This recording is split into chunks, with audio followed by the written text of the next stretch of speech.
বলো কে জীবন দিয়ে দেব যদি নবী তুমি চাও, কলিজা টুকরা করে দেব যদি নবী তুমি চাও।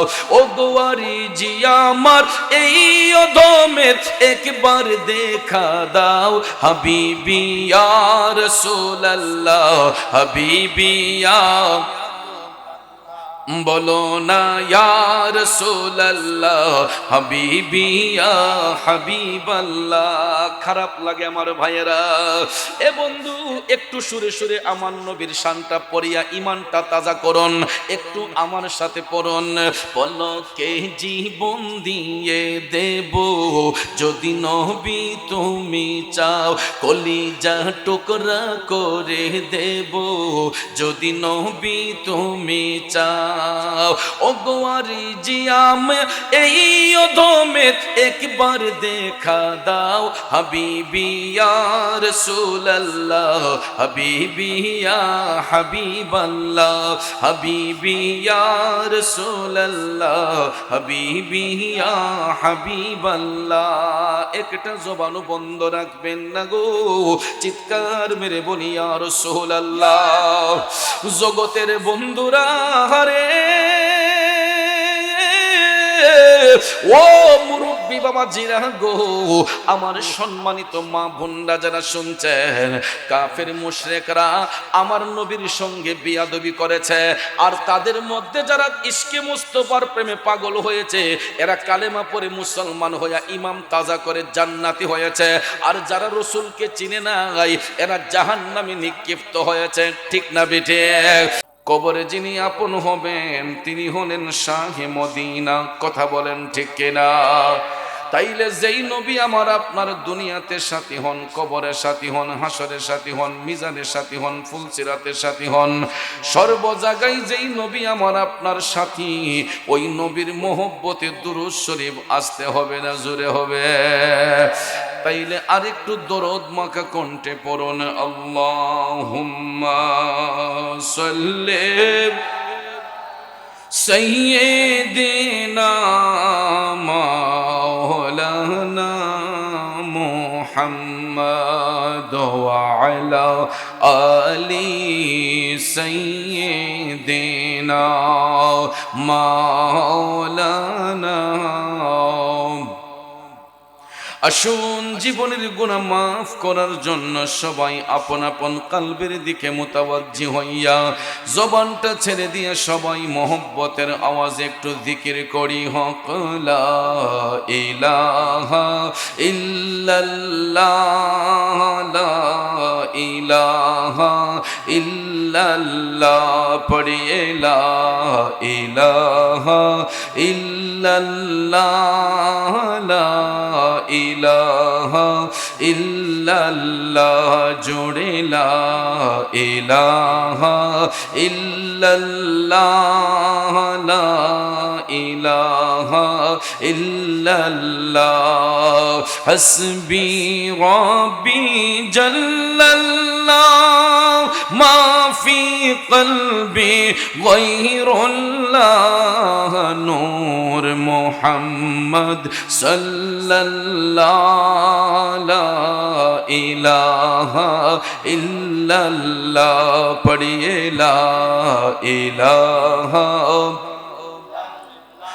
জোরে লা ইলাহা।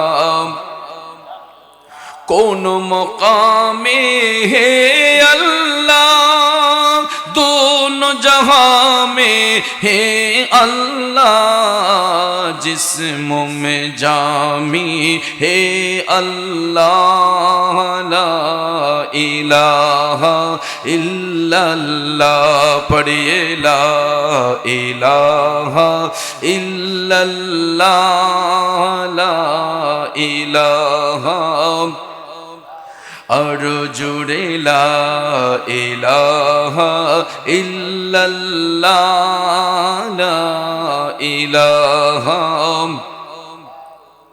ला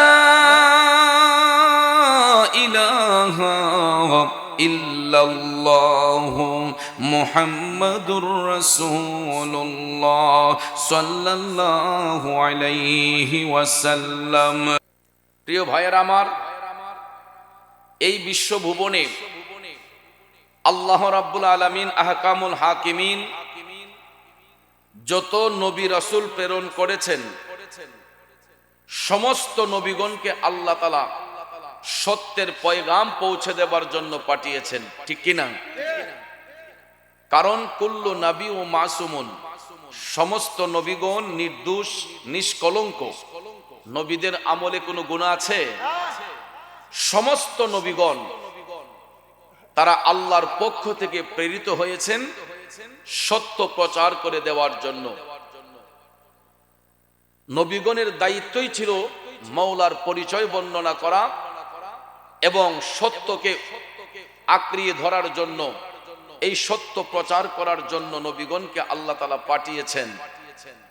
কিন্তু ভাইয়ের আমার, যুগে যুগে নবী রাসূলগণ এসেছেন, সত্যর প্রচার করেছেন, কিন্তু আমরা পৃথিবীর শ্রেষ্ঠ জাতি হওয়া সত্ত্বেও কেউ মেনেছি কেউ মানি নাই, কেউ মেনেছি কেউ মানি নাই।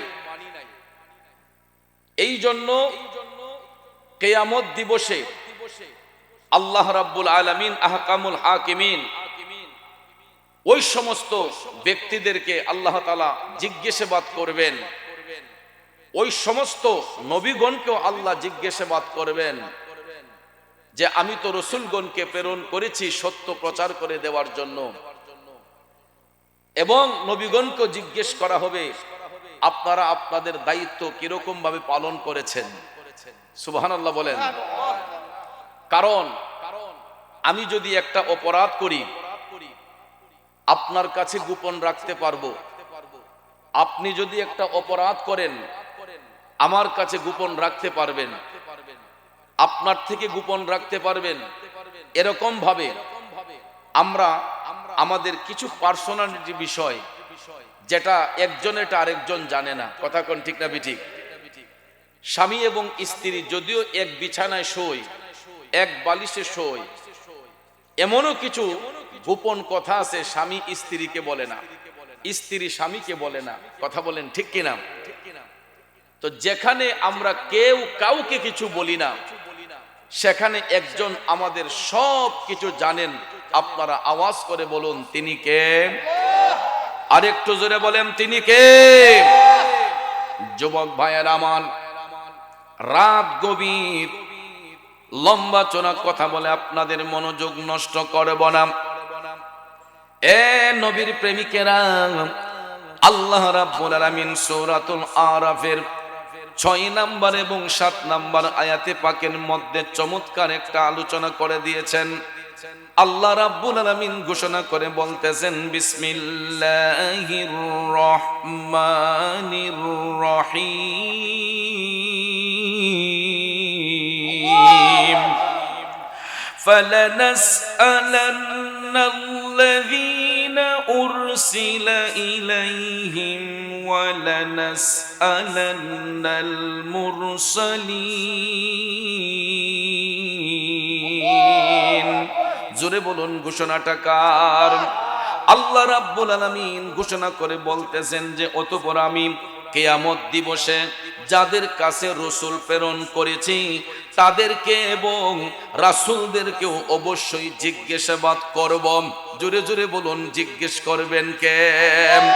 সাথে সাথে আল্লাহ তাআলা বলতেছেন ফালানাকুসান্না আলাইহিম বিইলমিন ওয়া মা কুন্না গায়িবিন। আল্লাহ রাব্বুল আলামিন বলতেছেন হে জগৎবাসীরা, সেই দিন তোমরা দেখবা আমি আল্লাহ তোমাদের সমস্ত বিবরণ অকপটে প্রকাশ করে দেব। সেই দিন তোমাদের কৃতকর্ম আমি আল্লাহ প্রকাশ করে দিব। যেহেতু আমি সবকিছু জানি, যেহেতু আমি সর্বরূপে পূর্ণরূপে সবকিছু জানি এবং আমি তো কোনো কালে বেখবর ছিলাম না, আমি কোনো সময় বেখবর ছিলাম না। আল্লাহ রাব্বুল আলামিন বলতেছেন তোমরা যা কিছু করতেছো আমি আল্লাহ তো কোনো কিছুর বেখবর নয়, সব কিছুর খবর আমার কাছে আছে। তোমরা সেটা ভালো করো মন্দ করো যা ইচ্ছা তাই করো না কেন, আমি কিয়ামতের দিন সব কিছু প্রকাশ করে দেব, সব কিছু আমার কাছে প্রকাশ হয়ে যাবে, তোমরা সেই দিন কিছু গোপন রাখতে পারবা না। অতঃপর আল্লাহ তাআলা নবীগণকে জিজ্ঞেস করবেন যে আপনারা আপনাদের দায়িত্ব কি রূপে পালন করেছেন, কিন্তু আমাদের নবী কামলিওয়ালাকে এই রকম কোনো জিজ্ঞাসাবাদ কিয়ামত দিবসে আল্লাহ তাআলা করবে না। কারণ ভাইয়েরা আমার, বন্ধুরা আমার, কিয়ামত দিবসে অন্যান্য নবীগণকে জিজ্ঞাসাবাদ করা হলেও আল্লাহ রাব্বুল আলামিন আপন হাবিব রহমাতাল লিল আলামিন নবীকে হাসরের ময়দানে কোনো বিষয় সম্পর্কে জিজ্ঞাসাবাদ করবেন না। কে হবে জান্নাতি কে হবে জাহান্নামী এই বিষয়ে দয়াল নবীকে কোনো রূপ প্রশ্ন আল্লাহ তাআলা করবেন না। কেননা আল্লাহ তাআলা বলতেছেন হাবিব আমি আপনাকে দয়া করে মায়া করে পাঠিয়েছিলাম সত্য প্রচার করে দেওয়ার জন্য। ওগো বন্ধু, আপনার দায়িত্বের মধ্যে আপনি কোনো অবহেলা রাখেন নাই, ত্রুটি রাখেন নাই, আপনার দায়িত্ব আপনি পুঙ্খানুপুঙ্খ রূপে পালন করে দিয়েছেন। জুরে জুরে কন্যা আল্লাহু আকবার। এই জন্য আমার ভাইয়েরা বন্ধুরা, আমরা পৃথিবীর শ্রেষ্ঠ জাতি, শ্রেষ্ঠ নবীর শ্রেষ্ঠ উম্মত, আমাদের সম্মান আল্লাহর দরবারে কম না বেশি? জোরে কোন কম না বেশি? কারণ ভাইয়েরা আমার, বন্ধুরা আমার, কিয়ামত দিবসে যেই দিন হাসরের ময়দান কায়েম হবে, আল্লাহ রাব্বুল আলামিন অন্য কোন নবীর জন্য কোনো কুরসি সাজাবে না। আমার আল্লাহ তাআলা হাকিমের মসনদে বসবেন, আর আল্লাহ রাব্বুল আলামিন অনুমতি প্রদান করে আপন হাবিবের সম্মানে একটা কুরসি দান করবেন। এটার নাম হচ্ছে মাকামে মাহমুদ। জোরে জোরে কন্যা আল্লাহু আকবার। এই মাকামে মাহমুদের মধ্যে আমার নবী বৈশা গোটা সৃষ্টি জগতের জন্য সুপারিশ করবেন। এখন ভাইয়েরা আমার, বন্ধুরা আমার, আমরা তো কেউ গুনাহগার, কেউ নেককার, কেউ বদকার, কেউ গুনাহ করেছি, কেউ নেক করেছি, কেউ বেশি করেছি, কেউ কম করেছে। হাসরের ময়দানে সমস্ত আত্মা যখন নফসি নফসি বলে কান্না করবে, ওরে বাহের নগরীর প্রেমিকেরা, সমস্ত আত্মা যখন নফসি নফসি বলে কানবে গো, ওই কঠিন মুহূর্তে আমাদের নবী রহমাতাল লিল আলামিন আমার মওলা পাকের দরবারে সিজদা অবনত হইয়া আল্লাহর হাবিব কানবেন, ইয়া রব্বি হাবলি উম্মতি, ইয়া রব্বি হাবলি উম্মতি বলে। বন্ধুরে, কারণ আমার নবী তো নিজের জন্য কাঁদবেন না, নবীর তো নিজের জন্য কান্নার কোনো প্রয়োজন নাই। আমার রাসূল দুনিয়াতে উম্মতি উম্মতি বলে কেঁদেছেন, এখন রওজা শরীফে শুয়ে রাসূল উম্মতি বলে কাঁদতেছেন, কিয়ামতের ময়দানেও নবী উম্মতি বলে কাঁদবেন। দুনিয়াতে আসার সাথে সাথে রাসূল উম্মতি উম্মতি বলে কাঁদবে। তাইলে যেই নবী আমার আপনার জন্য কাঁদে গো, ওই নবীর জন্য মহব্বত রাখা দরকার আছে না নাই? এই জন্য আশেক কয়, প্রেমিক কয়, পলকে জীবন দিয়ে দেব যদি নবী তুমি চাও, কলিজা টুকরা করে দেব যদি নবী তুমি চাও। ও গোয়ারি জি আমার এই অধমের একবার দেখা দাও, হাবিবি ইয়া রাসূলুল্লাহ, হাবিবি ইয়া, বলো না ইয়া রাসূলুল্লাহ, হাবিবি ইয়া হাবিবাল্লাহ। খারাপ লাগে আমার ভাইয়েরা। এ বন্ধু, একটু সুরে সুরে আমার নবীর শানটা পড়িয়া ইমানটা তাজা করুন, একটু আমার সাথে পড়ুন। পলকে জীবন দিয়ে দেব যদি নবী তুমি চাও, কলিজা টুকরা করে দেব যদি নবী তুমি চাও। ও গোয়ারি জিয়াম এই অধমে একবার দেখা দাও, হাবিবি ইয়া রাসূলুল্লাহ, হাবিবি ইয়া হাবিবাল্লাহ, হাবিবি ইয়া রাসূলুল্লাহ, হাবিবি ইয়া হাবিবাল্লাহ। একটা জবানও বন্ধ রাখবেন না গো, চিৎকার মেরে বলি ইয়া রাসূলুল্লাহ। জগতের বন্ধুরা রে, ও মুরব্বী বাবা জিরা গো, আমার সম্মানিত মা বোনরা যারা শুনছেন, কাফের মুশরিকরা আমার নবীর সঙ্গে বিয়াদবি করেছে, আর তাদের মধ্যে যারা ইশকে মুস্তাফার প্রেমে পাগল হয়েছে, এরা কালেমা পড়ে মুসলমান হয়ে ইমাম তাজা করে জান্নাতি হয়েছে, আর যারা রসুলকে চিনে নাই এরা জাহান্নামে নিক্ষিপ্ত হয়েছে। ঠিক না বেঠে? এই জন্য আমার বাবাজিরা বন্ধুরা, আল্লাহ মানা নবী মানা নয়, নবী মানলেই আল্লাহ মানা হয়। ঠিক না বেঠে? এই জন্য আশিকি ভাই লিখছিলেন, আল্লাহ মানা নবী মানা নয়, নবী মানলে আল্লাহ মানা হয়। আল্লাহ মানা নবী মানা নয়, নবী মানলে আল্লাহ মানা হয়। ঠিক কিনা বলুন? অনেকে আমাদেরকে প্রশ্ন করে, সুন্নিরা ইসা শুধু নবী নবী কইয়া ওয়াজ করে, শুধু নবীর শান ছাড়া আর কিছু পারে না। আপনারা বলেন, নবীর শান ছাড়া কোনো ওয়াজ আছে? নবীর সম্মান ছাড়া কোনো আলোচনা আছে? এ বন্ধুরা আমার বাবাজিরা, যেই কোরআনে পাকের আলোচনা আমরা করতেছি গো, এটা হলো কালামে এলাহি, আর আমার রসুল হচ্ছেন রহমতে এলাহি। ঠিক না বিঠিক? বন্ধুরা আমার বাবাজিরা আমার, 6666 আয়াতে কারিমা এটা পুস্তক আকারে লেখা হয়েছে, আর আমার রসুল হচ্ছেন জীবন্ত কোরআন। কথা কোন ঠিক কিনা? আমার রসুল হচ্ছেন জীবন্ত কোরআন। এই জন্য বন্ধুরা আমার বাবাজিরা, গোটা কোরআনে পাকেই তো নবীর প্রশংসা। কথা বলেন ঠিক কিনা? কারণ আল্লাহ রাব্বুল আলামিন এই কোরআনকে পরিপূর্ণ করেছেন একমাত্র নবীর মহব্বতে। আওয়াজ কোন ঠিক না বেঠে? এই জন্য যুবক ভাইয়েরা আমার, বন্ধুরা আমার, ইবাদতের মূলেই হচ্ছেন রাহমাতাল লিল আলামিন। ওই নবীকে সন্তুষ্ট করলে আল্লাহ সন্তুষ্ট হয়। এই জন্য আমার আল্লাহ কয়, আতিউল্লাহ ওয়া আতিউর রাসূল। যখন আমি আল্লাহর ইত্তেবা করবা, সাথে সাথে আমার হাবিবের ইত্তেবা করবা। এই কথাটাকে ফলো করে সাহাবায়ে কেরাম তারা দয়াল নবীর কদমে নিয়োজিত হইয়া, তারা ইশকে মুস্তাফার প্রেমে পাগল হইয়া, সমস্ত সাহাবায়ে কেরাম এরা জান্নাতের সার্টিফিকেট অর্জন করেছেন একমাত্র নবীর গোলামির মাধ্যমে। তাইলে বাজান আমার বন্ধুরা আমার, নবীর গোলামিতে শান্তি আছে না নাই? আর একটু জোরে বলেন, আছে না নাই? আমার বাবাজিরা বন্ধুরা, আবু জেহেল নবীর বংশে জন্মগ্রহণ করার পরেও আবু জেহেলের স্থান হচ্ছে জাহান্নামে। আবু বকর সিদ্দিক, হযরতে উমর তারা বিধর্মী ছিলেন, কিন্তু কালেমা পড়ে মুসলমান হইয়া নবীর গোলামির মাধ্যমে জীবনটা নবীর প্রেমে কোরবান করে দিয়া এখনো তারা নবীর পাশে শুয়ে শুয়ে আরাম করতেছেন। আওয়াজ করুন ঠিক না বিঠে? তারই ধারাবাহিকতায় সমস্ত সাহাবায়ে কেরাম, তবেঈন, তবে তাবিঈন, আইম্মে মুজতাহিদিন, খুলাফায়ে রাশিদিন, সালফে সালিহিন, আশারে মুবাশশিরিন, ওলি আবদাল, গাউস, কুতুব, এখন পর্যন্ত যত নেককার আত্মা হচ্ছে গো, সবার অন্তরে ইশকে মুস্তাফার গোলামি আছে না নাই? নবীর গোলামি ছাড়া কি কেউ ওলি হতে পারবে? নবীর গোলামি ছাড়া কেউ আল্লাহর সন্তুষ্টি পাইবে? এ বন্ধুরা আমার বাবাজিরা, এমন একজন আল্লাহর ওলি যিনি ভারতের হরিয়ানা প্রদেশের মধ্যে জন্মগ্রহণ করেছিলেন। এই আল্লাহর ওলির নামটা আপনারা ভালো করে জানেন।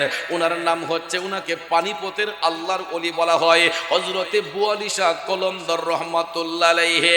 বাবাজিরা আমার, বন্ধুরা আমার, এতগুলো অত্যাচার নিপীড়ন সহ্য করার পরেও যেই বুয়ালি শাহ কলন্দর কখনো বাতিলের কাছে মাথা নত করেন নাই। আমাদেরকে তো একটু চাপ দিলে, আমাদেরকে একটু থ্রেড মারলে আমরা ঈমান নষ্ট করে ফেলি। কথা কোন ঠিক না বেঠিক? আমাদেরকে একটু চাপ দিলেই, একটু ধাক্কা দিলেই আমরা ঈমান নষ্ট করে ফেলি।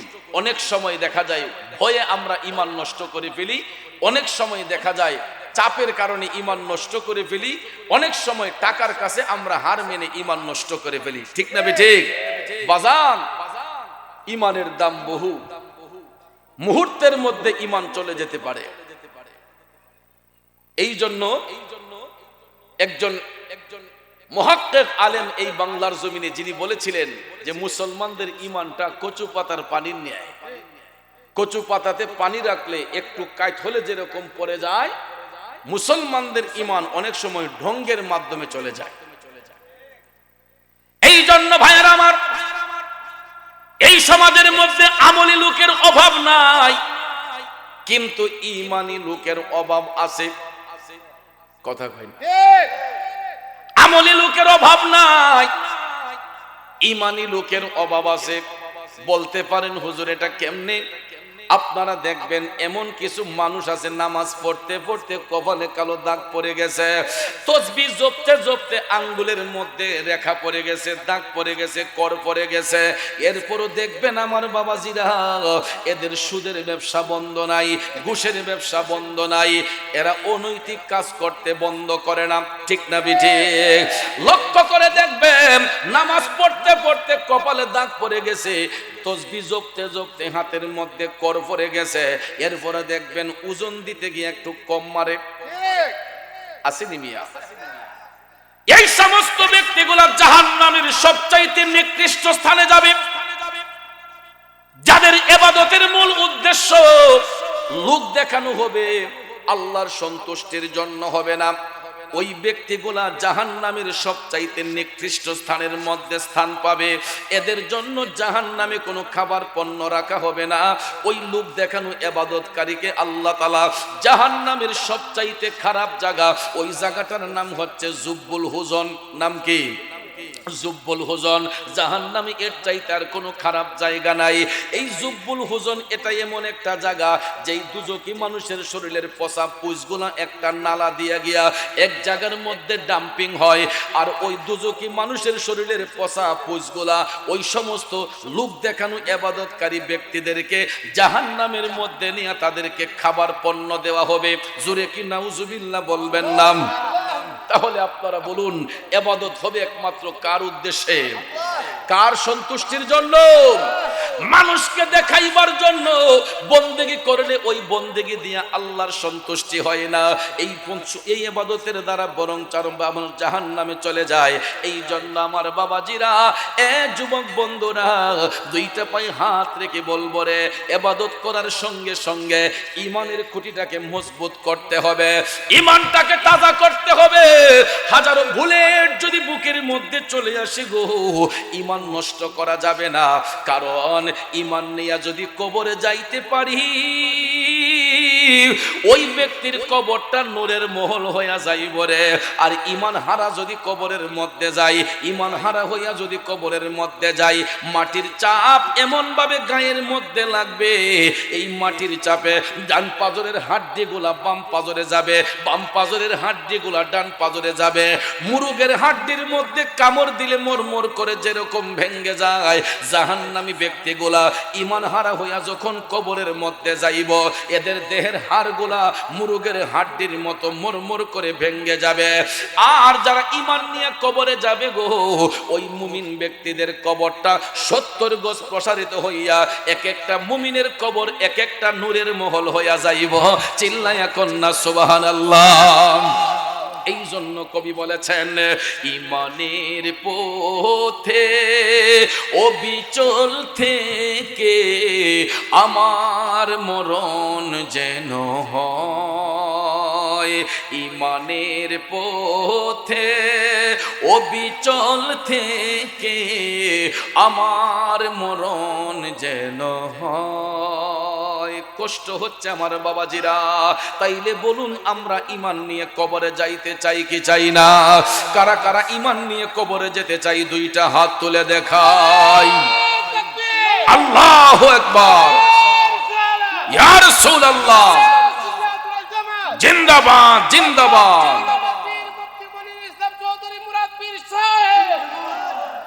আমার যুবক বন্ধুরা, গভীর মনোযোগ। ঈমান নিয়ে দুনিয়া ছেড়ে আল্লাহর ওলি বুয়ালিশা কলন্দর হরিয়ানা প্রদেশটাকে আবাদ করে এখনো তিনি বুয়ালিশা কলন্দর পানিপথের আল্লাহর ওলি, যার মাজার শরীফের চতুর্পার্শ্বে শুধু পানি আর পানি, মাঝখানে আল্লাহর ওলির মাজার শরীফ, কিন্তু ওই মাজার শরীফটা আজও পর্যন্ত পানির নিচে যায় না। দুঃখ লাগে, কষ্ট লাগে আমার বাবাজিরা। এমন একটা দেশে বাস করতেছি রে, যেই দেশের মধ্যে ওলিদের কোনো কদর নাই, অথচ আল্লাহর ওলিগণ এই দেশটাকে আবাদ করছে। কথা কই না? আল্লাহর ওলিগণ যদি এই দেশের মধ্যে না আসতেন, মুমিনরা যদি এই দেশের মধ্যে না আসতেন, আমরা আজও হিন্দুরা যাদের অত্যাচারে হিন্দু সমাজে নিমজ্জিত থাকতাম। এ বাহিরনগরের বাবাজিরা, বন্ধুরা একটু মনোযোগ বাবাজিরা গো, ইতিপূর্বে খবর নিয়ে জানতে পারলাম 90 থেকে 95টা মাজার শরীফ এই পর্যন্ত ভাঙ্গা হয়েছে। এ বাবাজিরা আমার, বন্ধুরা আমার, ওই মাজার শরীফের দেয়ালগুলা যারা ভাঙলো, এদের মাথার মধ্যে ছিল পাগড়ি টুপি, মুখের মধ্যে ছিল দাড়ি, শরীরে ছিল জুব্বা। আমার বিবেকের কাছে প্রশ্ন, এরা কেমন মুসলমান? এরা কেমন মুসলমান? আজকে যাদের উসিলায় আমরা পাঞ্জাবি পরার সুযোগ পাইলাম, যাদের উসিলায় আমরা সেলাইযুক্ত কাপড় পরার সুযোগ পাইলাম, এই সমস্ত অলিদের মাজারের ইটগুলা ভাঙ্গা এরা মনে করছে না জানি এরা কত বড় একটা মহৎ কাজ করছে। একটা কথা জেনে রাখবেন, আমার আল্লাহ ছাড় দেয় কিন্তু কখনো ছেড়ে দেয় না। কথা কোন ঠিক কিনা? আল্লাহ তাআলা ছাড় দেয়, কখনো ছেড়ে দেয় না। 90 থেকে 95টা মাজার শরীফের আল্লাহর ওলিগণ এরা মরানা জিন্দা, এরা মরানা জিন্দা। আল্লাহর কোরআন যদি সত্য হয়, আল্লাহর ওলিগণ জিন্দা। কারণ আল্লাহ রাব্বুল আলামিন সূরা বাকারার মধ্যে বলেছেন, ওয়ালা তাকুলু লিমান ইউকতালু ফি সাবিলিল্লাহি আমওয়াত বাল আহইয়াউ ওয়ালাকিন লা তাশউরুন। আমার আল্লাহ তাআলা বলতেছে, যারা আমি আল্লাহর পথে শহীদ হয়ে যায়, যারা আমি আল্লাহর পথে জীবনটাকে বিলিয়ে দেয়, এ জগৎবাসীরা তোমরা তাদেরকে মৃত বলিও না, বাল আহইয়াউ ওয়ালাকিন লা তাশউরুন, এরা জীবিত, তোমরা এদের সম্পর্কে জানো না। আল্লাহ তাআলা কয় জানো না, আর দুনিয়ার কিছু টুন্না মোল্লা কয় ওলিরা মইরা ফচ্চা গল্লা শেষ। আরে মোল্লাজি বাদ দেন না, আমাদের দেশের কিছু দুম পাবলিক আছে, বাংলা কিতাব পইরা আরেকজনের মুখে শুননা শার্ট গেঞ্জি লাগাইয়া কয় ওলি বলতে কিচ্ছু নাই, ফির বলতে বলে কিচ্ছু নাই, তা বলে বন্ডামি। বাবাজিরা আমার, বন্ধুরা আমার, আমার কথাটার মধ্যে হয়তো কষ্ট পাবেন। প্রবাসীরা আমাদের দেশের রেমিটেন্স যোদ্ধা, এই প্রবাসীদের অর্থের কারণে আজকে মাহফিলগুলো সুন্দর করে করতে পারি। কিন্তু এই প্রবাসের মধ্যে থাইকা সৌদি আরবের বিভিন্ন জায়গা ঘুরে, মিডল ইস্টের কিছু কিছু জায়গা ঘুইরা, আমার দেশের কিছু সোনার টুকরো রেমিটেন্স যোদ্ধা এরা বাংলাদেশে আইসা এদের ট্যাবলেট খাইয়া দেখবেন ইমান হারা কিছু কথা বলে। এই জন্য ভাইয়ার আমার, বর্তমানে অনেকে রুজি রোজগার কমে গেছে, বরকত কমে গেছে। আগে বিদেশে টাকা যেভাবে আসতো এখন কিন্তু এভাবে আসে না। আগে কাজের মধ্যে বরকত ছিল, কেন? টাকাটা পাইই বলছে হুজুর রাইনা ঘরে একটু দোয়া পড়ান, টাকাটা বিদেশ থেকে পাঠাই বলছে ঘরের বাড়িতে একটু মিলাদ শরীফ দেন, পিসা হুজুর একটু আইনা মিলাদ শরীফ পড়ান, ইমাম সাহেব হুজুর আইনা একটু মিলাদ শরীফ পড়ান। আপনারা একটু খুঁজে দেখেন, ভাইবা দেখেন, আগে হুজুররা যেরকম ভাবে বাড়িতে পাড়ায় মহল্লায় মিলাদ শরীফ পড়ছে, এখন কিন্তু আস্তে আস্তে এগুলো বন্ধ হয়ে যাচ্ছে। কথা কোন ঠিক না ঠিক? ইমাম সাহেব হুজুর আগে পাড়া মহল্লার মধ্যে দাওয়াত খাইয়া কুল করতে পারছে না, সিরিয়াল যেমন লাগছে।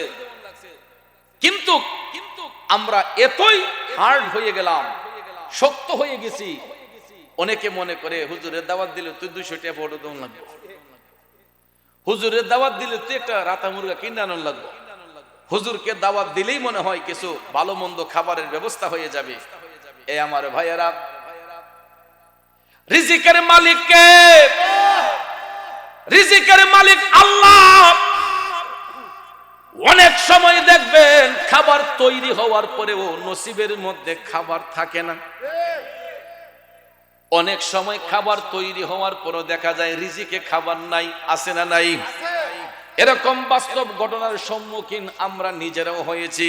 আব্বাজিরা আমার, রিজিকের মালিক আল্লাহ, আল্লাহ রিজিক দিবে, কিন্তু আল্লাহর কাজও করতে হবে।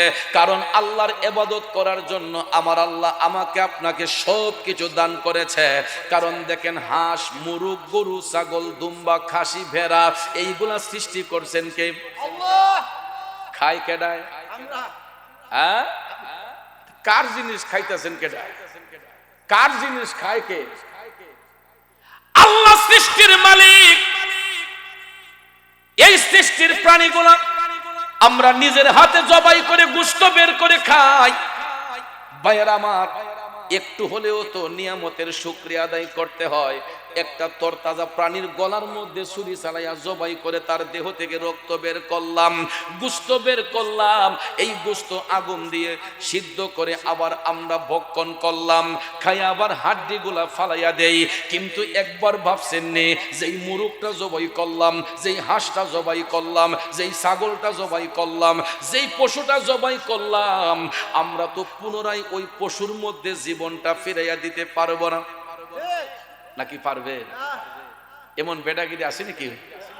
হ্যাঁ, আমরা খাইতে পারি, জবাই করতে পারি, পুনরায় জীবন দেওয়ার শক্তি পৃথিবীর কোন বিজ্ঞানীর নাই, ফিলোসোফারের নাই। আব্বাজির আমার, বন্ধুরা আমার, এত নিয়ামত পাওয়ার পরও তো আমরা আল্লাহর কাজ করতে চাই না। আমি যেই কথাটা বলতেছিলাম, এক সময় আমাদের প্রবাসী রেমিটেন্স যোদ্ধাদের রুজির মধ্যে অনেক বরকত ছিল। এখন দেখা যায় এত টাকা রুজির পরেও বরকত নাই। এটার কারণ হলো আমাদের ঈমানি শক্তিটা একটু দুর্বল হয়ে যাচ্ছে। অনেক পরিবার তার মা বাবা পীর মুর্শিদের প্রেমে পাগল, তার মা বাবা পীর মুর্শিদকে তাজিম করে। এই ছেলে ফোন দিয়া কয়, তোমার ফিসা পাইলে আমি বাইতে দিতাম না। কয়, তুমি যদি পীরের ফিসে ঘুরো তাইলে আমি তোমার বাপ হয়ে ডাকতাম না। আছে না নাই? আছে না নাই? বাঁশের থেকে জিংলা মোটা হয়ে যায়। কথা কোন ঠিক না ঠিক? আর যেই পরিবারে বাঁশের চাইতে জিংলা মোটা হয়, এই পরিবারে কোনোদিন শান্তি আসবে না। কারণ গার্জেনকে গার্জেনের মূল্য দিতে হবে। ঠিক না বেঠিক? আমার কথাই কি রাগ করতেছে?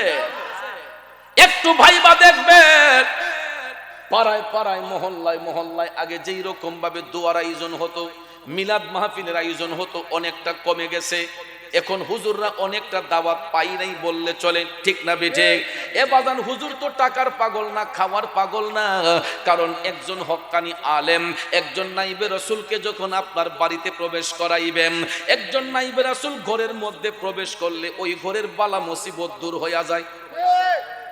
আর আমরা আরো শাস্ত্রলো বইয়া কই, হুজুরের পাঞ্জাবি বাইটটা লাম্বা, হুজুরে এই করছে সেই করছে। নিজের দোষটা একবার দেখি না, সব দোষ হুজুরের। কথা কোন ঠিক না বেঠিক? অন্যের দোষ দেখার আগে নিজের দোষটা একটু যাচাই করবেন। বাহেন্নগরের বাবাজিরা, অন্যের দোষটা দেখার আগে নিজের দোষটা একটা যাচাই করবেন। আমার মধ্যে কোনো ত্রুটি আছে কিনা, আমার মধ্যে কোনো খারাপ সাইড আছে কিনা। একবার নিজের বিবেকটাকে প্রশ্ন করলেই সব সমস্যার সমাধান হয়ে যায়। এই জন্য আমি পায়ে হাত ধরে বলবো, এখনো সময় আছে। ইত্তাকুল্লাহ, আল্লাহকে ভয় করেন। আল্লাহ যাদেরকে ভালোবেসেছে, আল্লাহর প্রতিনিধি, আল্লাহর ওলিদেরকে সম্মান দিতে শিখেন, আল্লাহর ওলিদেরকে তাজিম করতে শিখেন। বন্ধুরে বন্ধু, পীর মুর্শিদ ভাত খাওয়ার পাগল না, পীর মুর্শিদ কারো সম্পদ নেওয়ার পাগল না। পীর মুর্শিদের সোহবতে গেলে, অর্থাৎ পরশের সঙ্গে ঘষা লাগলে লৌহটা পর্যন্ত দামি হইয়া যায়। ঠিক কিনা কম? এই জন্য আশেক কয়, প্রেমিক কয়, তুমি পরশ বারে পাই, ওরে পরশের কিরণে লোহা স্বর্ণ দেও বানাই গো মুর্শিদ, এই ভিক্ষা চাই তোমার প্রেমাগুনে আমায় পুইরা করো সাই। আমি এই ভিক্ষা চাই তোমার প্রেমাগুনে আমায় পুইরা করো সাই। আমার যুবক বন্ধুরা, বাবাজিরা গো, ও সম্মানিত মা বোনরা যারা শুনতেছেন, যেই কথাটা আমি বলতে চেয়েছিলাম, ওলিদের সোহবতে থাকবেন, ভালো কিছু শিখতে পারবেন। কেননা গ্রাম্য ভাষায় বলে সৎসঙ্গে স্বর্গবাস, অসৎসঙ্গে সর্বনাশ। সঙ্গ যদি ভালো হয়, খারাপ লোকটাও ভালো হতে সময় লাগে না। সঙ্গ যদি খারাপ হয়, ভদ্র ঘরের সন্তানটা নষ্ট হতে সময় লাগে না। এই জন্য যুবক ভাইয়ের আমার, আল্লাহর ওলিদেরকে তাজিম করবেন।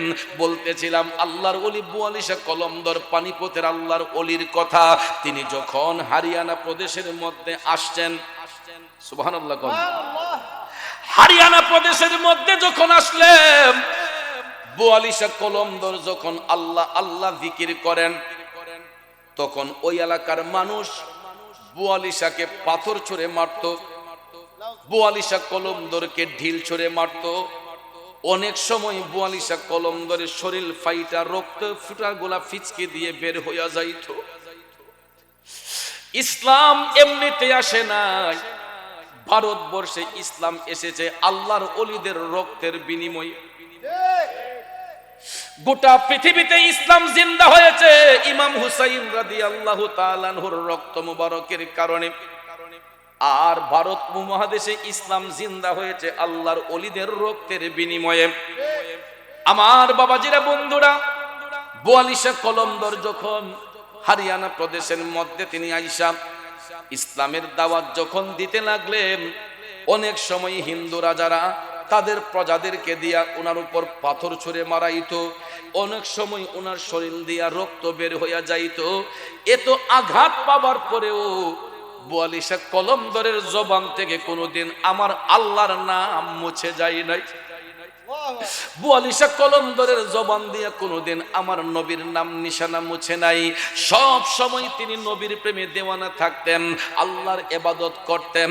তিনি যখন নামাজ মুবারকে যাইয়া সিজদা করতেন, অনেক সময় নামাজে সিজদারত অবস্থায় এই বেয়াদব হিন্দুর জমিদারের প্রজারা ওনার উপর পাথর ছুঁড়ে মারত। এই রকম ভাবে টর্চারিং করত।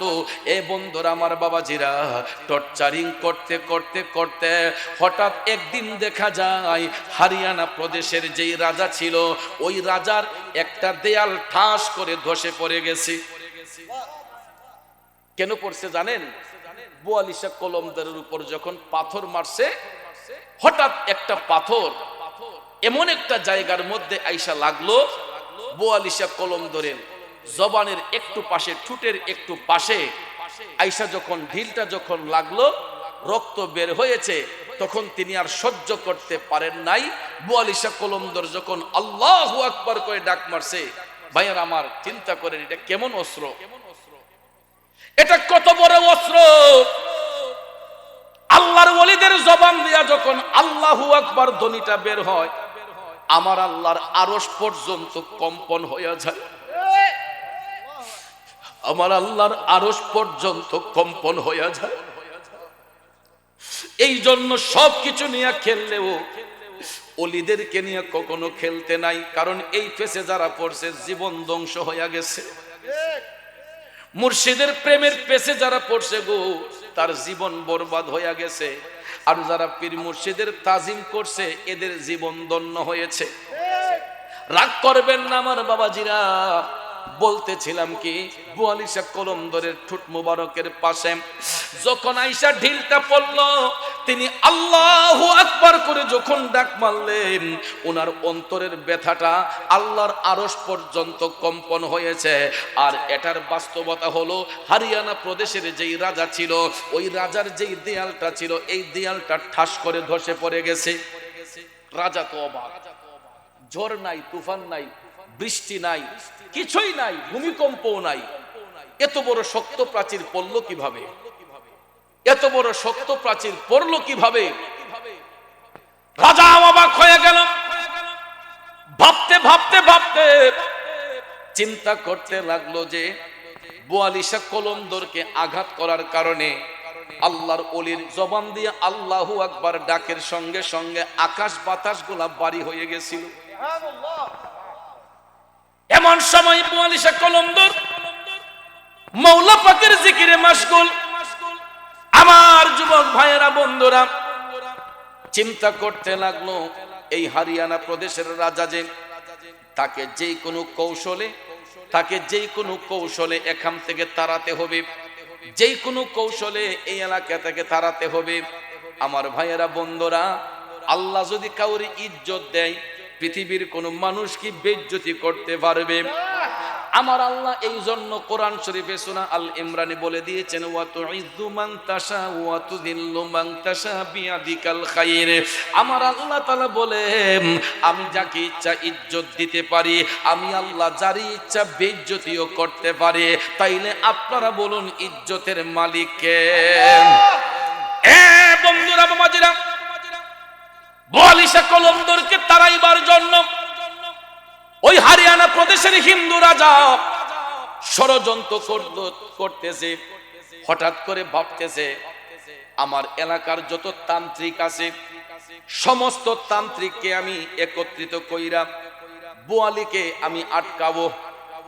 বোয়ালিরে আটকাইবার জন্য, বোয়ালিশা কলন্দরকে আটকাবার জন্য হরিয়ানা প্রদেশের যত তান্ত্রিক আছিল, যারা তন্ত্রমন্ত্র করে, কুফরি কালাম করে, জাদুবিদ্যায় বিশ্বাসী, ওই এলাকার সমস্ত তান্ত্রিককে খবর দিয়ে আনলো।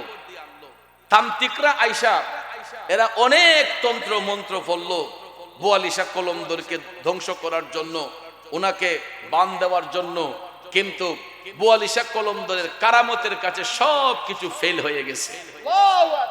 শেষ পর্যায়ে তান্ত্রিকরা যখন ফেল হয়ে গেছে, যে অনেক কৌশল করলাম আর তো পারতেছি না, এখন কি করি? সমস্ত তান্ত্রিকরা বলে, রাজামশাই, তারে এখন একটা জিনিস দিয়ে আটকানো যাবে। সে যেহেতু এত নামাজ পড়ে, আল্লাহর ইবাদত করে, তার ভগবানের কেমন পাওয়ার আজকে সেটা আমরা দেখব। তার ঈশ্বরের, তার আল্লাহর পাওয়ারটা কেমন আজকে আমরা যাচাই করব। রাজা বলতেছে যে তান্ত্রিকদেরকে, যে এটা কিভাবে? রাজামশাই, আপনি শুধু চেয়ারটা নিয়ে বসে থাকবেন সিংহাসনে, দেখবেন তারে কেমনে আমরা আটকাই। বোয়ালিশা কলন্দর সব সময় ওনার বগলের মধ্যে একটা নামাজের মুসল্লা রাখতেন। কারণ তখন সময় তো ভাইয়ার আমার এত মসজিদ ছিল না, খোলা কণ্ঠে আজান দেওয়া যাইতো না, নীরবে নিস্তব্ধে ইসলামের খেদমত করতে হতো।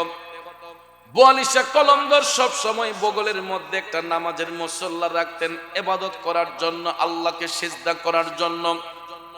ওই তান্ত্রিকরা বোয়ালিশা কলন্দরের কাছে যাইল, যাইয়া বলতেছে, বোয়ালি, আপনি তো খুব বেশি ইবাদতকারী, আপনি তো খুব বেশি রেওয়াজতকারী। তিনি বলতেছেন, এটা আল্লাহ তাআলা ভালো জানে, আমি বেশি বন্দেগী করি না, কম করি। আমি তো মনে করি আমি যেই বন্দেগী করতেছি এটার দ্বারা হয়তো মওলা আমার উপর সন্তুষ্ট না।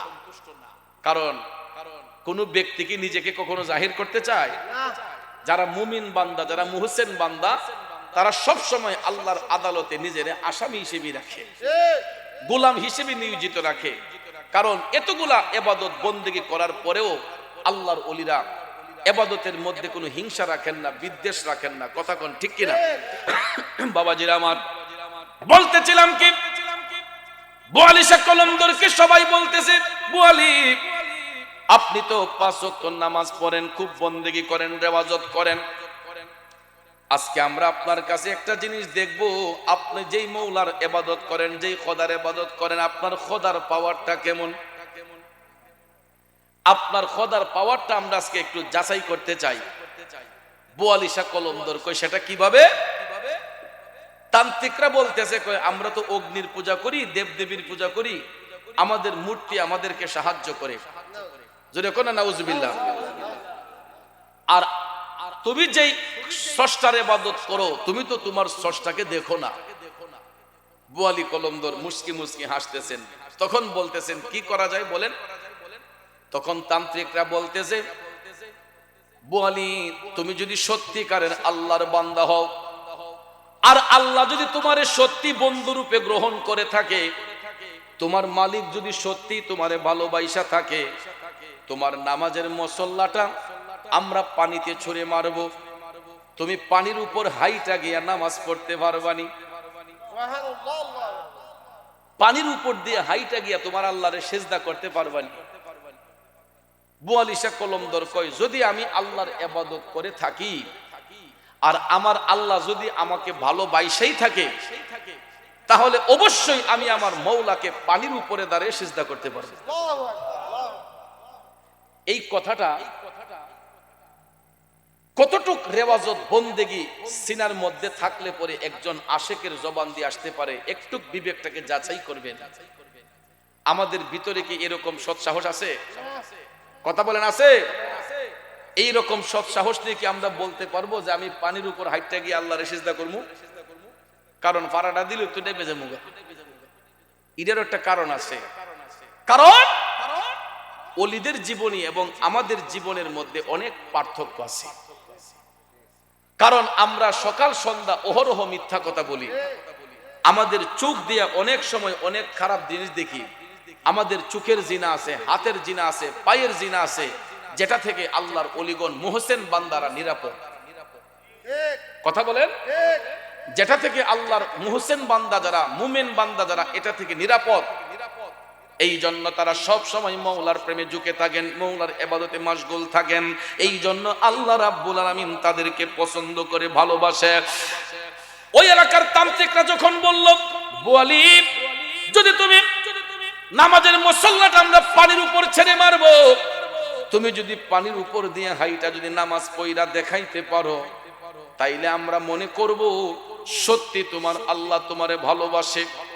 বুয়ালিশা কলমদর কয়, আপনারা আমাকে একটা ওয়াদা দিতে হবে। সেটা কি? বুয়ালিশা কলমদর কয়, ও তান্ত্রিক ভাইয়েরা, আমি তো একজন আল্লাহর বান্দা, এখানে একাই আমি আল্লাহর ইবাদত করি। আপনারা তো এখানে শত শত তান্ত্রিক, আপনারা তো জাদুবিদ্যায় বিশ্বাসী, মূর্তির পূজা করেন। আজকে আমি আপনাদের কাছে একটা আবদার করব, আমি যদি পানির উপরে দিয়ে হাইটা গিয়ে আমার আল্লাহরে সিজদা কইরা দেখাতে পারি, আপনারা আমাকে ওয়াদা দিতে হবে, আপনারা সবাই কালেমা পইরা মুসলমান হইয়া ওই এক আল্লাহর ইবাদত করবেন। তখন তান্ত্রিকরা গবেষণা করতেছে, কি ব্যাপার, কি করা যায়? এতগুলা মানুষ আমরা একটা লোকের কাছে হেরে যাব, এটা হইতে পারে না। তখন তান্ত্রিকরা এরা সৎ সাহস নিয়ে বলে ফেলছে যে, হে বুয়ালি, তুমি যদি সত্যি পানির উপর দিয়ে হাইটা গিয়া আল্লাহকে সিজদা করে দেখাতে পারো, আমরা জাদুবিদ্যা ছেড়ে তোমার অধীনে আইসা কালেমা পড়ে আমরা মুসলমান হইয়া আল্লাহর ইবাদত করব। আর জোরে কন্যা সুবহানাল্লাহ।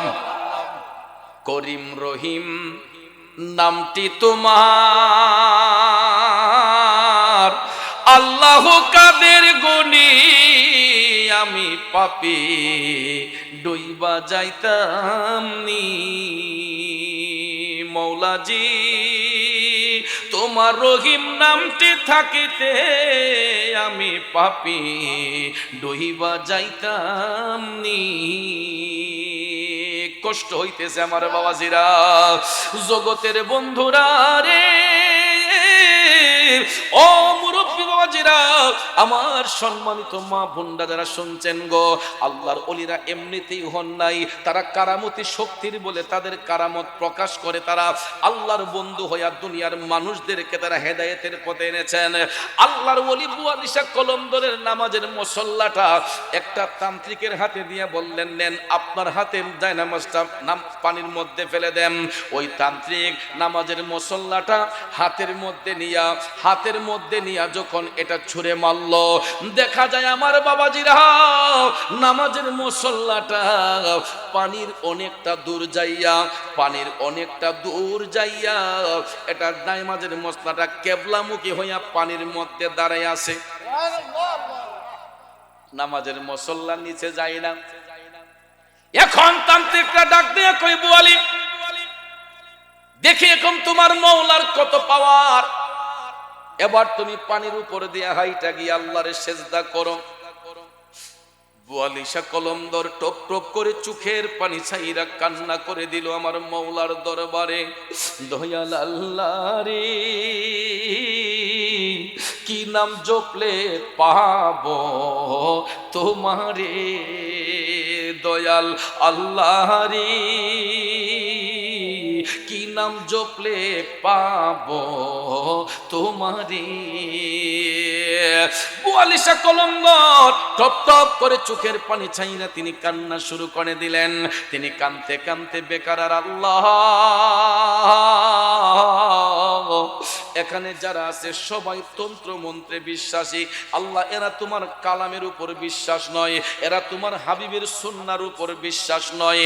আল্লাহ গো, আমি বুয়ালি একা, এই মুহূর্তে আমাকে সাহায্য করার মতো তুমি ছাড়া কেউ নাই। আল্লাহ, এই মুহূর্তে আমাকে সাহায্য করার মতো তুমি মাবুদ ছাড়া আর কেউ নাই। ও মাবুদ, তুমি আমাকে সাহায্য করো। এই বলে মৌলার কাছে অ্যাপ্লিকেশন দিয়া বুয়ালিশা কলমদর চোখটা বন্ধ করে পানির উপর দিয়া যখন হাঁটতে গেলেন, দেখা যায় বুয়ালিশা কলমদর পানির উপর গিয়া যখন দাঁড়াইলেন, আমার আল্লাহ হয়তো বুয়ালির পায়ের নিচে আল্লাহ কোন তক্তা হয়তো ফিট কইরা দিছে গো। দেখা যায় বুয়ালিশা কলমদর নিচের দিকে ডাবে না, পানির উপর দিয়া হাইটা হাইটা হাইটা নামাজের মুসল্লার মধ্যে দাঁড়াইয়া বুয়ালিশা কলমদর ডাক দিয়া কয়, আল্লাহু আকবার, আল্লাহু আকবার। বাবাজিরা আমার, বন্ধুরা আমার, বুয়ালিশা কলমদর পানির উপর দিয়ে হাইটা নামাজের মুসল্লার মধ্যে দাঁড়াইয়া কিবলামুখী হইয়া তিনি 2 রাকাত নামাজ আদায় করছেন। বন্ধুরে, ওলিদেরকে আমার আল্লাহ কেমন পাওয়ার দিছে গো, আল্লাহর ওলিদেরকে আমার আল্লাহ কেমন বেলায়েতি শক্তি দান করছে। বুয়ালিশা কলমদর পানির উপর দিয়া হাইটা হাইটা গিয়া তিনি যেই জায়গার মধ্যে নামাজ আদায় করেছিলেন, ওই জায়গাটার মধ্যে এমন শুকনা একটা চর আমার আল্লাহ ভাসাইয়া দিছে। বন্ধুরা আমার, রেওয়াজত বন্দেগী করার পরে উনাকে আধ্যাত্মিক ভাবে জানানো হয়েছে, বুয়ালি, ইন্তেকালের পরে তোমার স্থানও এই জায়গায় হবে, ইন্তেকালের পরে তোমার স্থানটাও এই জায়গায় হবে। এখন পানির উপরে দাঁড়াইয়া বুয়ালিশা কলমদর নামাজ আদায় করছে। তান্ত্রিকরা দেখছেনিও, দেখছেনি। এবার নামাজ শেষ কইরা আবার বুয়ালিশা কলমদর হাইটা হাইটা হাইটা আবার তিনি জায়গা মতো আসলেন পাড়ের মধ্যে। এবার তান্ত্রিকদেরকে বলতেছেন, এখন বলুন আপনারা কি করবেন? এ বন্ধুরা আমার, বাবাজিরা গো, শত শত তান্ত্রিক যারা জাদুবিদ্যায় বিশ্বাসী ছিল, কুফরি কালামে বিশ্বাসী ছিল, বুয়ালিশা কলমদরের এই জ্বলন্ত কারামত দেখে এখন তো তাদের আর কোনো পাওয়ার নাই, এখন তো তাদের আর কোনো কথা বলার শক্তি নাই। এই শত শত তান্ত্রিকরা, এই হরিয়ানা প্রদেশের যত তান্ত্রিক ছিল, সমস্ত তান্ত্রিকরা বুয়ালিশা কলমদরের পায়ের মধ্যে পড়ে গেছে। হুজুর, ও বুয়ালিশা কলমদর, আমরা জনমের ভুল করেছি, আমরা আসলে আপনাকে চিনতে পারি নাই। আপনি আসলেই আল্লাহর প্রিয় বান্দা, অবশ্যই আপনার মওলা আপনাকে পছন্দ করে ভালোবাসে। বন্ধুরা আমার, বাবাজিরা আমার, তখন বুয়ালিশা কলমদর বলতেছেন, ভাইয়েরা, আপনারা যেই অগ্নির পূজা করতেছেন, আগুন কোনোদিন আপনাদেরকে খাতির করবে না। তখন বুয়ালিশা কলমদর একটু জ্বলন্ত আগুন হাতের মধ্যে নিয়ে বললেন, আপনারা যে দেবদেবীর পূজা করেন, একটু আগুনের মধ্যে হাতটা রাখেন তো, দেখেন তো আপনার ভগবান আপনারে ছাড়েনি। সুবহানাল্লাহ কন্যা। আগুনটা যখন সামনে দিয়ে দিলেন, একজন তান্ত্রিক হাতটা রাখতে দেরি হয়েছে, তার হাত পড়ে যেতে দেরি করে নাই। বুয়ালিশা কলমদর তখন তাদেরকে এটাও বললেন, দেখুন, আমিও এক আল্লাহর ইবাদত করি, আমি আমার হাতটা জ্বলন্ত আগুনের মধ্যে রাখতেছি। এই বলিয়া বুয়ালিশা কলমদর যখন হাতটা আগুনের মধ্যে চাপ দিয়া ধরলেন, অনেকক্ষণ হাতটা রাখার পরে দেখা যায় বুয়ালিশা কলমদরের হাতের মধ্যে একটা আগুনের ঠসাও নাই। এটাই ওলিদের কারামত, এটাই হলো ওলিদের কারামত। কারামতুল আউলিয়া হাক্কুন, আউলিয়াদের কারামত এটা সত্য। আর এই বিশ্বাস যার সিনার মধ্যে থাকবে, ওই ব্যক্তিটাকে আল্লাহ বন্ধু রূপে গ্রহণ করবে। বুয়ালিশা কলমদর এই দৃশ্য দেখানোর পরে সবার দৃষ্টি খুলে গেল, সমস্ত তান্ত্রিকরা এবার বুয়ালিশা কলমদারের পায়ে পইরা কয়, হুজুর এবার আপনি আমাদেরকে যা বলবেন আমরা তাই শুনবো। আমাদের দলের নেতা এখন আপনি আমাদেরকে যে কমান্ড দিবেন আমরা সেই কমান্ডেই চলবো। তখন বুয়ালিশা কলমদার সবাইকে বললেন, আপনারা আমার সাথে পুকুর ঘাটে আসেন। পুকুর ঘাটে নিয়ে বুয়ালিশা কলমদার পানি দিয়ে ওযু করলেন। ওই সমস্ত তান্ত্রিকদেরকে বললেন, আমি যেই রকম ভাবে ওযু করতেছি আমার সাথে দেখে আপনারা এই রকম ভাবে ওযু বানান। বন্ধুরা আমার, সুন্দর করে ওযু বানাইয়া যত তান্ত্রিক উপস্থিত ছিল সবাইকে একত্রিত করে বসাইয়া বুয়ালিশা কলমদার বলতেছে, আপনারা আমার সাথে পড়ুন, লা ইলাহা ইল্লাল্লাহু মুহাম্মাদুর রাসূলুল্লাহ সাল্লাল্লাহু আলাইহি ওয়াসাল্লাম। জুরে জুরে কন্যা সুবহানাল্লাহ। ভাইয়েরা আমার, বন্ধুরা আমার, যত তান্ত্রিক ছিল, জাদুবিদ্যায় বিশ্বাসী ছিল, সমস্ত তান্ত্রিক যখন মুসলমান হয়ে গেল, এখন রাজা কারে দেয়ার বাহাদুরি দেখাবে। রাজার বাহাদুরি শেষ। তান্ত্রিকরা যখন কালেমা পড়ে মুসলমান হয়ে গেছে, হারিয়ানা প্রদেশের আরো যত প্রজা ছিল একজন একজন করে সবাই কিন্তু মুসলমান হয়ে গেছে। মুসলমান হইয়া এখন দেখা যায় বুয়ালিশা কলমদরের বিশাল বড় একটা কাফেলা হয়ে গেছে। অনেক ত্যাগ তিতিক্ষার বিনিময়ে বুয়ালিশা কলমদর এই হারিয়ানা প্রদেশকে আবাদ করেছেন। তিনি মৃত্যুর আগ পর্যন্ত হারিয়ানা প্রদেশের মধ্যে ইসলামের মশাল উড়াইয়া বর্তমানও পানিপথে বুয়ালিশা কলমদরের মাজার শরীফের পাশে হারিয়ানা প্রদেশে তিনি বিরাট বড় একটা মসজিদ নির্মাণ করেছেন। এই মসজিদ আজও পর্যন্ত ভারতের হারিয়ানা প্রদেশে অবস্থিত। সুবহানাল্লাহ। এখন মডিফাই করা হয়েছে, কিন্তু সেই প্রাচীন মসজিদের স্মৃতি এখন পর্যন্ত হারিয়ানা প্রদেশের মধ্যে এটা স্থাপিত রয়েছে, যেটা বুয়ালিশা কলমদর, যেখানে হিন্দু রাজাদের অত্যাচারে কেউ কোনোদিন আল্লাহু আকবার ধ্বনি দিতে পারে নাই, আল্লাহকে সিজদা করতে পারে নাই। আল্লাহর ওলি বুয়ালিশা কলমদর সেই জায়গার মধ্যে এসে নীলে রক্তাক্ত হয়ে ব্যতীত হয়ে কিন্তু ইসলামের হাল তিনি ছাড়েন নাই, সত্যের মশাল হাত থেকে ছাড়েন নাই। ঈমানি জজবায়, তাকওয়ার মাধ্যমে, আমলের মাধ্যমে তিনি ওই দেশকে আবাদ করে বর্তমানে পানিপথ শহরে, পানিপথ এলাকায় বুয়ালিশা কলমদরের মাজার শরীফ ভারত মহাসাগরের একটা পার্শ্বে। ভাইয়ের আমার, বন্ধুরা আমার, বুয়ালিশা কলমদরের মাজার শরীফ যদি বিশ্বাস না হয় গুগলে সার্চ দিয়ে পানিপথের আল্লাহর ওলি বুয়ালিশা কলমদর রহমাতুল্লাহ আলাইহি মাজার শরীফ, এটা যদি দেখতে হয় আপনারা সার্চ দিবেন। আর না হলে দেখবেন অনেক মাহফিল মাজলিসে যখন দোকান নিয়ে আসে, অনেক সিনারি নিয়ে আসে, নবীজির কদম মুবারকের নকশা, আরো অনেক কিছু স্মৃতি নিয়ে আসে, আপনারা দেখবেন এইগুলোর মধ্যে বুয়ালিশা কলমদরের মাজার শরীফের কিছু ক্যালেন্ডার পাওয়া যায়। আপনারা তখন বুঝতে পারবেন যে আল্লাহর ওলি বুয়ালিশা কলমদর তিনি কেমন মাপের ওলি ছিলেন। শুধু তাই নয় ভাইয়ের আমার, এই বুয়ালিশা কলমদর হারিয়ানা প্রদেশের মধ্যে আইসা ওই এলাকার মানুষদেরকে তিনি এমন অমৃত সুধা দিয়েছেন ইসলামের, যেটা পান করে মানুষ ওনার প্রেমে মাতোয়ারা হয়ে গেছে। বর্তমানেও ভারতবর্ষে হারিয়ানা প্রদেশে হিন্দুর চাইতে মুসলমানদের সংখ্যা এখনো বেশি। এবং আল্লাহর ওলি বুয়ালিশা কলমদরের মাজার শরীফে যেমন তালে মুসলমানরা জিয়ারতে যায়, এমন তালে বিধর্মী হিন্দু ভাইয়েরাও সেখানে জিয়ারত করে আসে। হিন্দুরা পর্যন্ত বুয়ালিশা কলমদরে জিয়ারত করে, হিন্দুরা পর্যন্ত আজমির শরীফ খাজা গরিবে নেওয়াজের প্রেমে মাতোয়ারা হয়।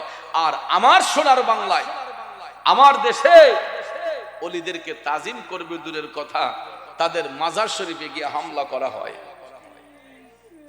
এটা কোন দেশ থেকে আসলো? এরা কেমন ইসলাম কায়েম করে? বড় দুঃখ লাগে। এটি কোন দেশের আমদানি? ওই দিন একটা বলতেছে যে নবীজির স্ত্রী উম্মুল মুমিনিন, মুমিনদের মা আম্মাজান খাদিজাতুল কুবরা রাদিয়াল্লাহু তাআলা আনহা নাকি জীবনে নাকি এক ওয়াক্ত নামাজ পড়েন, উনি নাকি একটা রোজাও রাখেন না। আচ্ছা বলেন, এই কথা যদি কোনো দাড়িওয়ালা, টুপিওয়ালা, জুব্বাওয়ালা শাইখের মুখ দিয়ে আসে, তার কি ঈমানটা আছে না গেছে? বেঈমান কাফের। ঈমানটা আছে না গেছে? যার ঈমান নাই তার কিছুই নাই, সে কুফরের শামিল হয়ে গেছে, সে কাফের হয়ে গেছে। কথা কোন ঠিক না বেঠিক? যে উম্মুল মুমিনিন, মুমিনদের মা, উম্মাহাতুল মুমিনের মধ্যে অন্যতম আম্মা জান খাদিজাতুল কুবরা রাদিয়াল্লাহু তাআলা আনহা, স্পষ্ট হাদিস শরীফ, তিনি রাসূলুল্লাহর পাশে বসে নামাজ পড়েছেন। আল্লাহু আকবার। তিনি নবীজির সামনে বসে, নবীজির পাশে তিনি বসে নামাজ আদায় করেছেন। ভাইয়ের আমার, বন্ধুরা আমার, আল্লাহর হাবিব দেখেছেন আমরা এশারের নামাজ হালকি নফলটা বৈশা পড়ি না? কথা কোন পড়ি না? এটা কেন পড়ি? দাঁড়াইয়ার চাইতে বৈশা পড়লে সওয়াব বেশি। এশারের যে 2 রাকাত হালকি নফল, 2 রাকাত নফল তো পড়ি, এরপরে আবার 2 রাকাত হালকি নফল পড়ি না? এটা আমরা বৈশা পড়ি কেন? আপনারা মনে রাখবেন, এশারের 2 রাকাত হালকি নফল যে আমরা পড়ি, এটা দাঁড়াইয়া পড়ার চেয়ে বৈশা পড়াটা সওয়াব বেশি। এটা কেন জানেন? আম্মা জান খাদিজাতুল কুবরা রাদিয়াল্লাহু তাআলা আনহা হুজরা শরীফের মধ্যে এশারের নামাজ পড়তেছেন। এশারের নামাজ পড়তে পড়তে তিনি যখন 2 রাকাত নফল পড়েছেন, 2 রাকাত হালকি নফল যখন পড়বেন, তখন উনি আর দাঁড়াতে পারছেন না। হয়তো ওনার কোনো শারীরিক সমস্যা থাকতে পারে, তিনি ভাবতেছেন নামাজটা তো ছাড়া যাবে না। আম্মা জান খাদিজাতুল কুবরা রাদিয়াল্লাহু তাআলা আনহা তিনি তখন এই 2 রাকাত হালকি নফল এটা তিনি বসে পড়তেছেন। এমন সময় আল্লাহর হাবিব সাল্লাল্লাহু আলাইহি ওয়াসাল্লাম হুজরা শরীফের ভিতরে এসে প্রবেশ করেছেন। সুবহানাল্লাহ। এমন সময় দয়াল নবীজি হুজরা শরীফের ভিতরে এসে প্রবেশ করে রাসূল দেখতেছেন আম্মা জান খাদিজাতুল কুবরা রাদিয়াল্লাহু তাআলা আনহা বসে বসে নামাজ পড়তেছেন। সুবহানাল্লাহ। তখন দয়াল নবীজির পছন্দ হয়েছে, নবীজি মুস্কি হেসেছিলেন। আল্লাহু আকবার। আমার নবীজি মুস্কি হেসেছিলেন। এরপর থেকে সাবিত হয়ে গেল এশারের নামাজের হালকি নফল 2 রাকাত হালকি নফল দাঁড়াইয়া পড়ার চেয়ে বৈশা পড়াটা সওয়াব বেশি। কেননা এটা আম্মা জান খাদিজাতুল কুবরা রাদিয়াল্লাহু তাআলা আনহার সম্মানে। আল্লাহু আকবার। আর টুন্না মৌলবী কয় যে আম্মা জান খাদিজাতুল কুবরা রাদিয়াল্লাহু তাআলা আনহা নাকি এক ওয়াক্ত বলে নামাজ পড়ছেন না। নাউযুবিল্লাহি মিন যালিক। তাইলে আমার মনে হয় এবার আম্মাকে পড়ছি।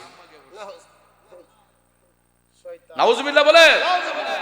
এই সমস্ত বিশ্রী বিশ্রী কমেন্ট যারা করতে পারে, যারা করতে পারে, এদেরকে কি ইমানদার বলবেন না বেঈমান বলবেন? বেঈমান। এই খন্নাসে আবার এই মুখ দিয়ে কয় যে আল্লাহ সবকিছুর মালিক, এটা বলা যাবে না। নাউযুবিল্লাহি মিন যালিক। আরো জোরে কোন নাউজুবিল্লাহ বলতেছেন আমি পূর্ণরূপে সবকিছু সম্পর্কে জানি, সুবহানাল্লাহ। সবকিছু আমার অধীনে, সবকিছুর মালিক কে? আল্লাহ। মালিকাল মুলকি তুতিল মুলকা মান তাশা ওয়া তানজিউল মুলকা মিম্মান তাশা। আল্লাহ তাআলা স্পষ্ট করে বলতেছেন, ওগো হাবিব আপনি বলে দেন জগৎবাসীকে সমস্ত রাজ্যের মালিক একমাত্র আমি আল্লাহ। আল্লাহ। আল্লাহ কয়, ওগো হাবিব আপনি বলে দেন আমি ইচ্ছে করলে কাউকে রাজ্য দিতে পারি, আমি ইচ্ছে করলে রাজ্য কাইরা নিতে পারি। ক্ষমতা কার? আল্লাহ। মোল্লা কয় আল্লাহর বলে মালিক বলা যাবে না। নাউযুবিল্লাহ। তাইলে এটার দ্বারা বোঝা যায় যে সে নাস্তিক হয়ে গেছে, সে আল্লাহ পর্যন্ত বিশ্বাস করে না। কথা কোন ঠিক না বেঠিক? ভাইয়ার আমার, বন্ধুরা আমার, সে পুনরায় তওবা করে কালমা পড়ে মুসলমান প্রবেশ করতে হবে। কথা বলেন ঠিক না বেঠিক? আর না হলে আল্লাহর আদালত থেকে এই ব্যক্তি কখনো ছাড় পাবে না। এই সমস্ত বিয়াদবরাই আল্লাহর ওলিদেরকে নিয়ে বিশ্রী বিশ্রী কমেন্ট করে এই সমাজের সহজ সরল মনা মুসলমানদেরকে ধোঁকা দিচ্ছে। কথা কোন ঠিক না বেঠিক? কারণ বাবাজিরা শুনেন, আমরা তো এত ছাপাই গাওয়ার কোনো মানে হয় না, আমরা এত চাপাবাজি করতে চাইও না, কারণ এটা চাপাবাজির বিষয় না। আমরা হক কথাগুলা প্রচার করি, আর আল হাক্কু মুররুন, সত্য কথাগুলা তিতা লাগে, সত্য কথাগুলা শুনতে তিতা লাগবে। এই জন্য ভাইয়ের আমার, আপনারা একটা জিনিস চিন্তা করে দেখবেন, আল্লাহর অলিগণের বিচরণ যেই জায়গার মধ্যে হয়েছে ওই জায়গার মানুষগুলাই তাসাউফপন্থী হয়েছে। আল্লাহু আকবার।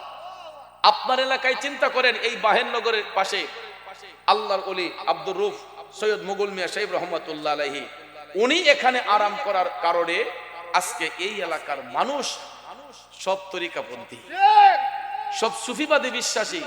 আবার আপনাদের একটু আশেপাশে সাইডে ঘুরে দেখেন, আবু জেহেলের দলের অভাব নাই, কথা কোন ঠিক না বেঠিক? আর যেখানে অলির বসবাস হয় সেখানে তাসাউফপন্থী লোকের অভাব নাই। কথা কোন ঠিক না বেঠিক? কারণ এটাও আপনাদের খুশনসিব যে আপনাদের এলাকায় একজন আল্লাহর অলির বিচরণ আছে, একজন আল্লাহর অলি এখানে শায়িত আছেন। ভাইয়ের আমার, বন্ধুর আমার, যেই কারণে এই এলাকার মানুষটির ঈমানটা অহন একটু তাজা আছে। আর না হলে ওই সমস্ত খন্নাসের ধোঁকায় পড়ে আমরা কবেই ধ্বংস হয়ে যেতাম, আমরা কবেই অন্ধকারে নিমজ্জিত হয়ে যেতাম। বাবাজিরা আমার, বন্ধুরা আমার, আপনাদেরকে বিনয় করে আমি অনুরোধ করে বলবো যে কখনো আল্লাহর অলিদেরকে নিয়ে তামাশা করবেন না, কুৎসা করবেন না। কারণ আল্লাহ পাক ছাড় দেয়, কখনো ছেড়ে দেয় না। কারণ অলিরা কার প্রতিনিধি? আল্লাহ। অলিদের উপর ছায়া আছে কার? আল্লাহ। অলিদের উপর আল্লাহর রহমতের ছায়া বর্ষণ। কথা বলেন ঠিক কিনা? এই জন্য আব্বাজিরা আমার, আপনাদেরকে যে বিনয়ের সহিত বলবো, আপনারা কখনো লাঞ্ছিত হবেন না। বিদেশ বাড়িতে যারা যাচ্ছেন আপনাদেরকে সবিনয় অনুরোধ করে বলবো, বাতিলদের কথা শুনে কখনো ঈমানকে ধ্বংস করবেন না। এরা আইসা সৌদি আরবের দলিল আমাদের বাংলাদেশে দিতে চায়।